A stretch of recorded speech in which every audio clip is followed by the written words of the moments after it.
પ્રકરણ 2 સુખનો ઉપાય. હરિઓમ આશ્રમ, સુરત. તારીખ 23/8/1959.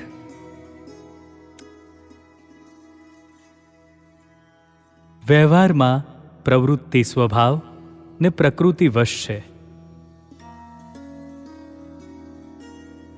ભગવાનનું નામ સ્મરણ એ એક એવો શબ્દ છે કે જેમની બુદ્ધિ પ્રકાશમાન છે તેને તર્ક થયા વગર રહે નહીં.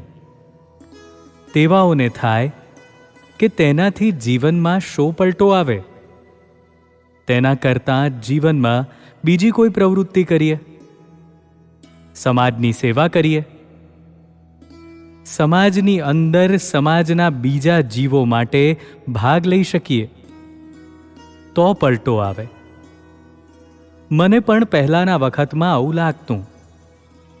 ભગવાનના નામ સ્મરણ માત્રથી જીવન ઊંચે લઈ જવાય તેવું સ્વીકારી શકાતું નહીં. આનો ઉકેલ મને મળતો નહીં. પણ ધીમે ધીમે અનુભવે મને લાગ્યું કે માણસની પ્રવૃત્તિ સાથે પ્રકૃતિ ને સ્વભાવ સંકળાયેલા છે. આપણે મનુષ્યોની સાથે દરેક પ્રવૃત્તિ સ્વભાવને પ્રકૃતિ પ્રમાણે જ કરીએ છીએ. આપણે જીવો સાથેના સંબંધોમાં પણ તેમ જ કરતા હોઈએ છીએ. વ્યવહાર વર્તનમાં જે રીતે વર્તાતું હોય તેનું મીડિયમ, માધ્યમ પ્રકૃતિ ને સ્વભાવ છે. આપણે ઘણા માનવી સાથે પ્રવૃત્તિને કારણે સંકળાયેલા હોઈએ છીએ. જે જીવો સાથે સંકળાયેલા હોઈએ તે દરેકના પ્રકૃતિને સ્વભાવ જુદા જુદા પ્રકારના હોય છે અને તે પ્રકૃતિ અને સ્વભાવ પ્રમાણે જ વર્તાતું હોય છે. આમાં ઈચ્છા અનિચ્છાનો કોઈ સવાલ રહેતો નથી. જેવી રીતે અગ્નિ ગરમ છે એ આપણને દાઝે છે, એમાં આપણી ઈચ્છા અનિચ્છાનો સવાલ ઉઠતો નથી. એમાં કોઈ તર્ક ચાલે નહીં. કર્મ વ્યવહારમાં અનેક સાથેના સંબંધમાં પ્રકૃતિને સ્વભાવને કારણે અશાંતિ, સંઘર્ષ, ગૂંચ, મુશ્કેલી પ્રગટે છે. શાંતિ રહેતી નથી. સમાજમાં આપણે કોઈના બાપ, મા, બહેન, ભાઈ, દીકરી, દીકરા હોઈએ છીએ.